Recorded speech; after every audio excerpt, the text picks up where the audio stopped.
In the last 12 hours, so much has happened that it's going to impact every country. And what will be the way forward for this 3-year-long war is something that I'm going to now address. Joining me are two sides of the discussion primarily, which is the Russia and the Ukraine. We have got representatives, both women, joining me on the broadcast to really understand where do these countries go from here in terms of the war. Tatiana joins me from Moscow, and Olena joins me, who's in fact former director of the Ministry of Economic Development and Trade, joins me from Kiev.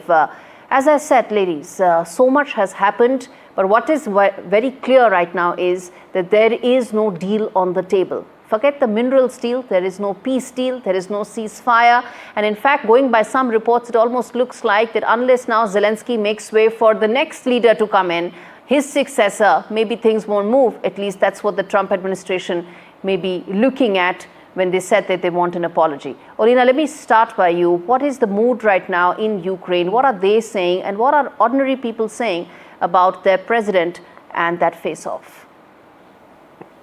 Well, the mood right now is the one of unity. Ukrainian people remain united. Because they say that the strength of Ukraine is the strength from within. 40% of this war is financed by Ukraine, 30% by Europe, and 30% by United States.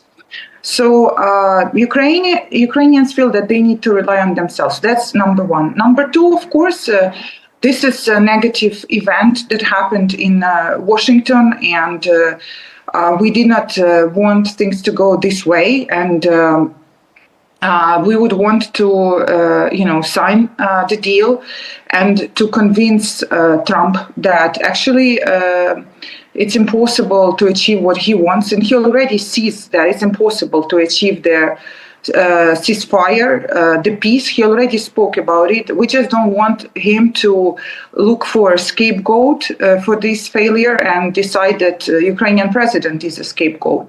It's an issue that Ukrainian president, he's emotional. He probably should have stayed more calm. Olena, I understand it's a difficult time for your country simply because there's now more uncertainty about who's going to fund it, and also if there are no military guarantees from the American side, and if the Trump administration feels that they've been completely taken for a ride by what happened yesterday, it of course means more uncertain times for Ukraine going forward. But the question I want to ask you is, 3 years into the war, when President Zelenskyy was going into the Oval Office, should he have been better prepared, given the fact that he was dealing with a different administration, they had a different view about this war, and for better or for worse, President Trump has been saying he wants to end it.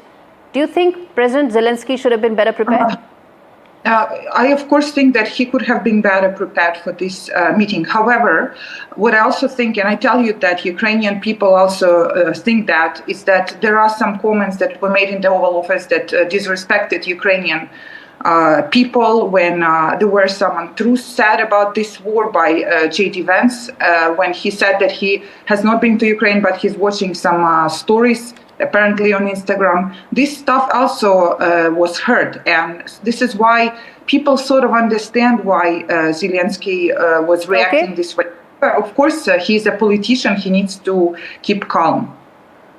He's a politician, he needs to be calm, and he also needs to be prepared that every time he goes to Washington, D.C., he may not be only coming in for applause in front of a joint session of Congress. He needs to be prepared for that. But let me get in the other side, which is Tatiana representing the voice from Moscow. I was seeing how it could play out for Russia. This is probably, in fact, a lot of people say, Tatiana, this would probably be the best possible outcome that Russia could have ever imagined from a Trump-Zelenskyy meeting. What's the mood like in Moscow? What are they feeling now? How soon do you think they could see this war coming to an end on terms that could be favorable and acceptable to Moscow? Well, Gaurie, I think that the whole, again, putting so much emphasis on this meeting is a little bit biased to begin with. Russia has been winning on the ground for months now. We are advancing forward. Our military forces are now closing the pot, as we call it, on the remaining Ukrainians that are in Kursk region, which means that it's going to be closed and then they're going to be destroyed. And so that is going to go out the window as a bargaining chip for the Ukrainian side. Is this meeting, was it very entertaining? Yes, it was the most entertaining thing I've seen on a Friday night in a long time, for sure.